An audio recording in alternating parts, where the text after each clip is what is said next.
Oi, tudo bem?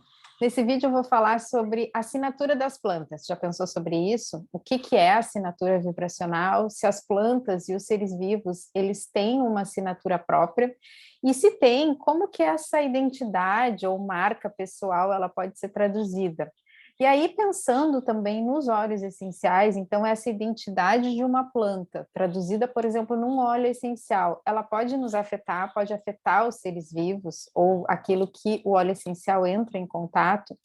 Isso é o que trata a aromaterapia vibracional, ela trata dos efeitos por ressonância que os óleos essenciais têm sobre as pessoas. E nesse vídeo eu vou falar um pouquinho sobre esse assunto, sobre esse tema, a assinatura das plantas e a relação com os óleos essenciais. No final eu vou trazer um exemplo também de um óleo essencial de uma planta e mais ou menos como a gente faz essa relação entre eles, tá bem? Então, falando um pouquinho sobre esse assunto ao longo do tempo e até mesmo na visão de outros pesquisadores e autores que tratam desse assunto. Hoje a gente tem conhecimento dos efeitos, de muitos dos efeitos dos óleos essenciais sobre as pessoas e os ambientes, tanto no nível físico, emocional, quanto no nível vibracional. Mas tem alguns, são poucos os estudos já realizados sobre as frequências dos óleos essenciais e o seu biocampo. Esse é um assunto relativamente pouco pesquisado ou comprovado, até mesmo através de aparelhos hoje em dia. A gente tem exemplos, mas não é assim tão difundido. Então, nesse campo, alguns estudos já foram realizados, como é o caso do Dr. Reif, em 1920, que fez um estudo do biocampo de órgãos e a relação disso com a saúde, então mediu em frequência vibracional a frequência saudável de todos os órgãos do corpo, fez relações também com outras faixas de frequência, e a partir dos estudos dele, inclusive outros aparelhos foram criados para tratamento de frequência e trazendo a saúde através da saúde quântica, né, da terapia vibracional. Também tem o trabalho do Dr. Taino, em 1992, Makeda, Gumbel, Miller, 2020, eu cito no final essas referências. E só para dar como exemplo, esse monitor de frequência produzido pelo Bruce Taino, em 1992, ele mediu a frequência de óleos essenciais, plantas, animais e do corpo humano e fez uma relação. E aí ele determinou cada um desses óleos essenciais que ele pesquisou com a sua própria frequência em megahertz. Esses valores, eles são individuais e, claro, vão depender, às vezes, até do lote, da partida, da produção. É muito difícil da gente padronizar e dizer, sempre o óleo essencial de rosa vai ter uma frequência de 320 megahertz. Não é possível a gente ter, assim, algo tão engessado, tão rígido. Mas ele chegou numa classificação e trouxe, a gente tem acesso a essa informação em mais de uma referência, que fez, então, essa quantificação, né? Ele mediu nesse aparelho quais eram as frequências de alguns óleos essenciais, entre eles lavanda, rosas, alguns outros. E também determinou que a frequência saudável do corpo humano, né? Então, uma pessoa saudável variava entre 62 e 71 megahertz. E desses óleos essenciais que ele mediu, ele chegou de 52 a 320 megahertz. O que dá uma ideia, então, bom, se por efeito ressonância a gente entra em contato com determinados óleos essenciais que têm uma frequência de vibração mais elevada do que a nossa saúde precisa, e a gente entrar nessa mesma frequência, através da ressonância que a física quântica explica, nós vamos elevar também a nossa frequência vibracional e, consequentemente, melhorar a nossa saúde. Isso trazendo um pouco uma explicação pelo lado da física, né, da ciência, da física quântica.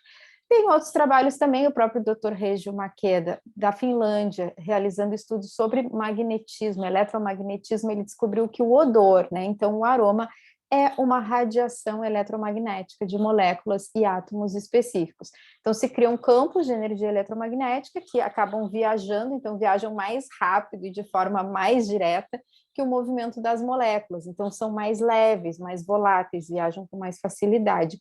E isso acaba explicando por que a gente vê, às vezes, cães que conseguem sentir o cheiro ou conseguem perceber uma tempestade muito antes dela aparecer, não só cães, outros animais, né, conseguem sentir através dessa informação que é eletromagnética, ela não é uma informação apenas de um cheiro, vamos dizer assim, né, então ele usa como exemplo o eletromagnetismo que acompanha, então, o odor, né, como uma radiação.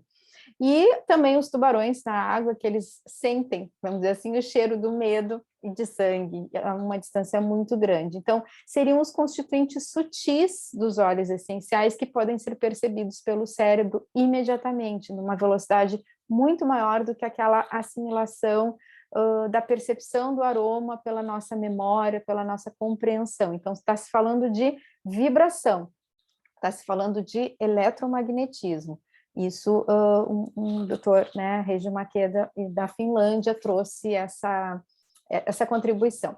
Também tem trabalhos como o Dr. Dietrich Gumbel e Werner Miller, de 2020, que constataram que plantas manifestam cores, exalam odores e que é possível medir essas vibrações que elas emitem.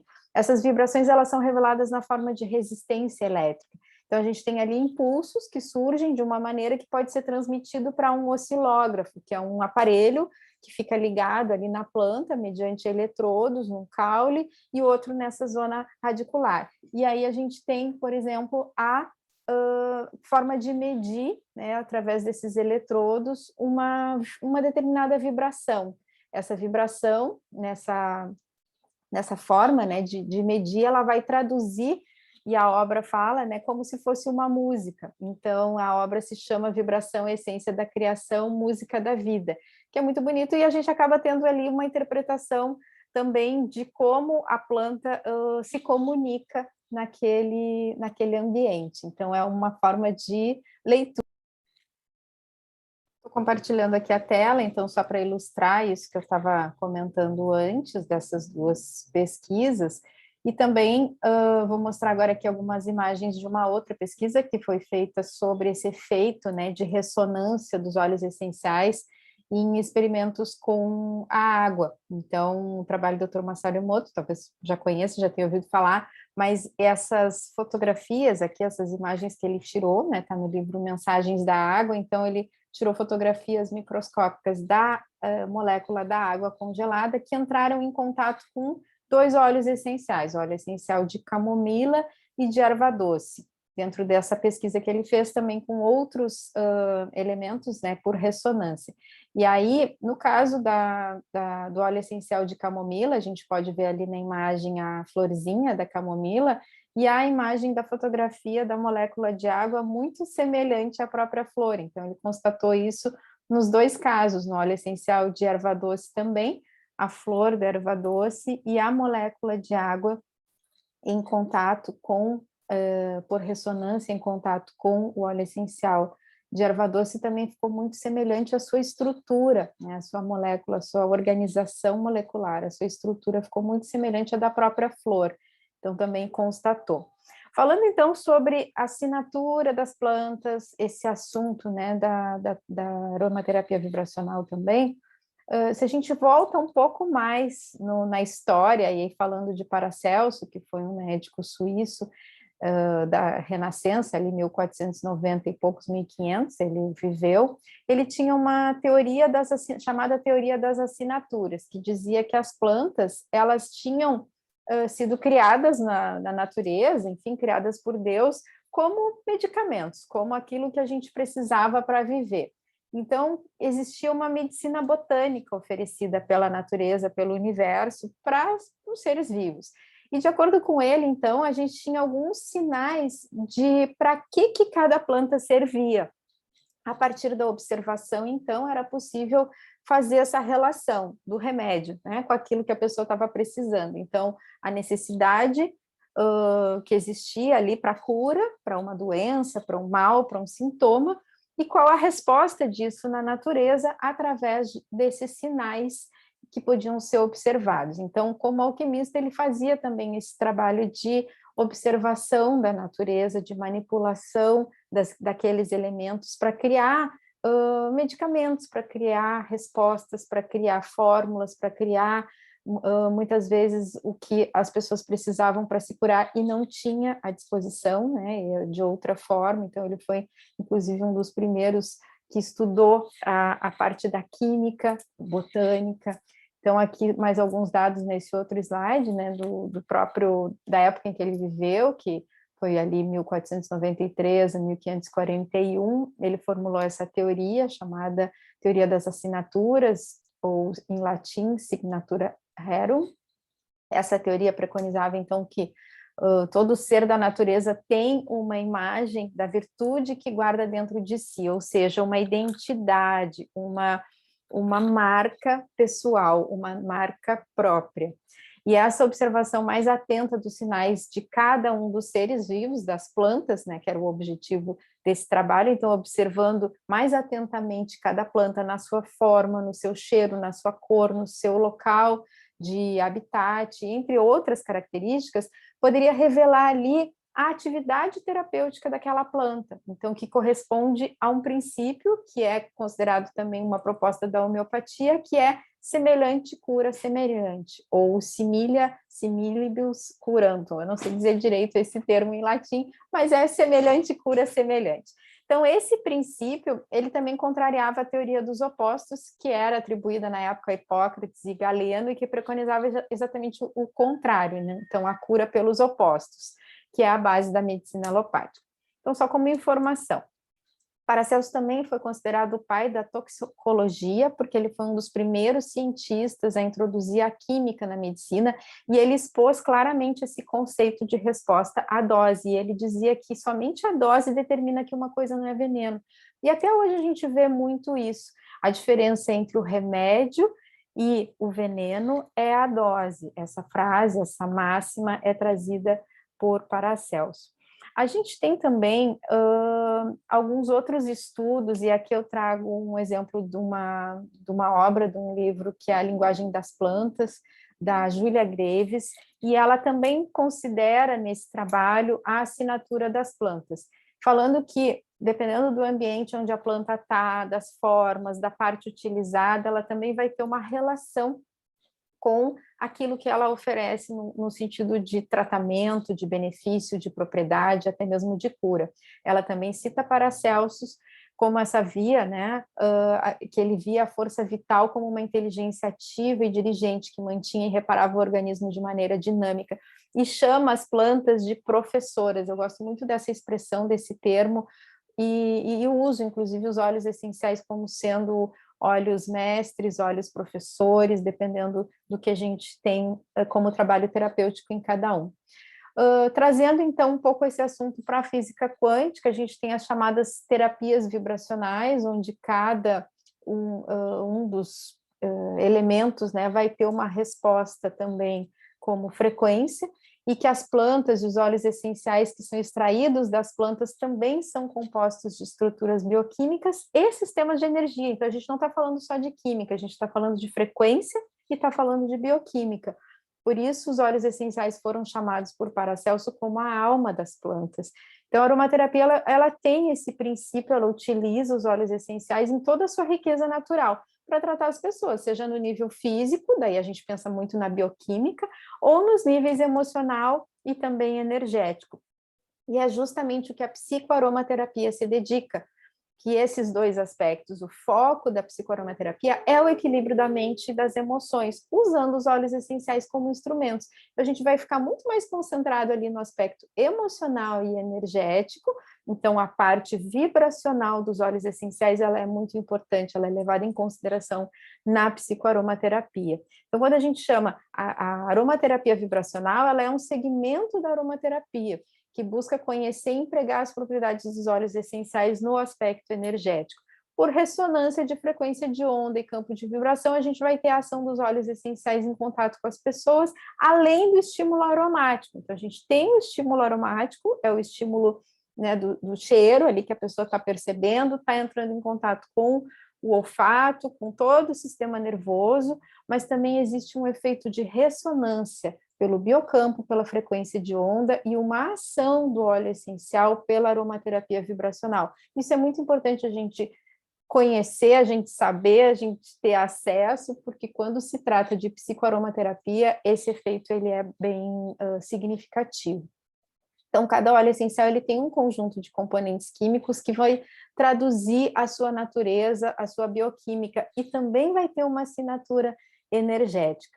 Eu tinha citado antes, né, o trabalho do Dr. Gumbel, de 2017, que foi uma publicação de 2017 aqui no Brasil, ele demonstrou, então, que as plantas emitem vibrações, é aquele estudo que eu falei da música, né, da música das plantas. Então, é possível medir esses sinais elétricos numa resposta de estímulo de frequência de som, odores, toque, enfim, e que as plantas são seres sensoriais. Ele também considera os óleos essenciais como substâncias que levam mensagens, então, substâncias mensageiras, tanto em termos bioquímicos, que daí seriam os feromônios naturais, quanto em termos de frequência de vibração. E aí ele cita também o Instituto Max Planck para Ecologia Química na Alemanha, dizendo que se fosse possível ouvir a linguagem das plantas, teria muito barulho na floresta, ela estaria repleta de zum-zum, tagarelice e gritos das árvores e ervas, mas a gente não pode ouvir as suas vozes, a gente não pode ouvir o seu linguajar, ele não é composto por palavras, mas por odores. Então, essa frase saiu também do livro dele.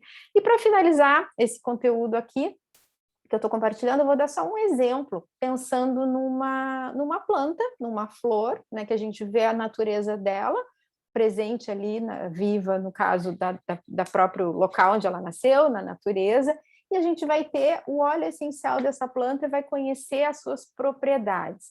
Então, muito além das propriedades químicas e dos efeitos físicos de cada óleo essencial, ele também representa uma parte viva da planta. E essa parte é justamente aquela que contém a informação do seu campo de vibração, que em ressonância com a pessoa, com o ser humano, com o ser vivo, vai permitir conhecer a sua identidade e aprender através da sua assinatura vibracional. Essa planta que está aqui, essa florzinha, se chama Immortelle, e o óleo essencial também é extraído da flor. O nome científico é Helichrysum, eu não sei dizer direito, Helichrysum italicum. O óleo essencial de Immortelle pode ser de diferentes origens, a gente tem do Marrocos, da Córcega, e tem outros locais onde é extraído também, esses são bem frequentes. A extração é feita por destilação a vapor das flores, e a gente tem daí a característica da flor no lugar. Então, ela é uma flor pequenininha, mas ela é muito potente, ela é muito forte, ela é muito resistente, ela nasce em lugares que tem muito sol, ela consegue preservar a própria cor, mesmo depois que ela está seca, mesmo depois que ela foi colhida. Então, essa é uma das características que, inclusive, foi atribuído o nome da flor, né, Immortelle, ou sempre viva, por ser imortal, no caso de mesmo depois de seca, mesmo depois de colhida, de não estar mais na natureza, ela preserva a sua cor dourada, aquela cor amarelinha das flores e o brilho da sua natureza viva, por isso também o nome. Então, é um arbusto, como característica, né, que possui flores pequenas, perfumadas, da mesma família botânica, da camomila, da aquileia, do girassol. E o óleo essencial de Immortelle, ele é extraído das flores, como eu disse, né, e é necessário mais de 1 tonelada de flores para a produção de 1 litro do óleo essencial. São muitas espécies no mundo, cada espécie tem um tipo de composição química, então vai ter também propriedades distintas, e na aromaterapia a gente usa algumas dessas espécies com componentes químicos diferentes e aplicações daí distintas, pensando que ela é uma das poucas flores, uma das poucas plantas conhecidas que conserva a sua cor mesmo depois de seca, por isso também ela é usada em buquês, arranjos florais. Então, nativa do norte da África e partes da Ásia, do Mediterrâneo, ela é cultivada em todo o mundo, tem várias espécies. O óleo essencial de uma das espécies dessa sempre viva verdadeira, que é o nome conhecido, o Immortelle, ele tem compostos químicos que praticamente são exclusivos dessa variedade, não são encontrados em nenhuma outra espécie de erva conhecida, e por isso também tem propriedades terapêuticas únicas. Um desses componentes é considerado, assim, não tem comparação, né? Um regenerador celular incomparável, que é capaz de aumentar muito a produção de colágeno na pele, tem outras funções também, se pensar em atuações quelantes, capaz de remover metais pesados e toxinas do corpo. Então, a gente pensa nesse sentido da planta ser considerada até no seu próprio nome, sempre viva ou Immortelle, e aí ela tem um componente químico que é único, que não é encontrado em outras plantas e que já tem conhecimento e pesquisas e informações das suas propriedades que são extremamente regeneradoras. Então, a gente começa a perceber que faz muito sentido a relação entre a natureza da planta, aquela planta viva, a sua natureza no local onde ela é cultivada, né, de onde é extraído o óleo essencial, e também a sua natureza no sentido de, enfim, daquilo que ela traz, né, para o seu efeito vibracional. Eu vou interromper aqui o compartilhamento, só para finalizar, então, esse vídeo, dizendo que a gente tem como fazer essa mesma relação, né, entre a planta, a sua frequência, a sua assinatura vibracional, a sua característica na natureza, e a gente consegue trazer, então, a uma análise, às vezes, da própria química ou das suas propriedades, e usar essa informação na psicoaromaterapia. Esse é um dos objetivos do trabalho, quando se faz uma análise mais profunda de um óleo essencial. Aqui eu trouxe o aspecto da assinatura das plantas para também fazer essa relação com a aromaterapia vibracional. Espero que esse conteúdo tenha sido útil. Se achou interessante, curtiu, deixa aqui um like, um comentário para eu saber. E eu vou seguir falando sobre outros assuntos referentes aos óleos essenciais, à psicoaromaterapia. A gente se vê no próximo vídeo. Um abraço.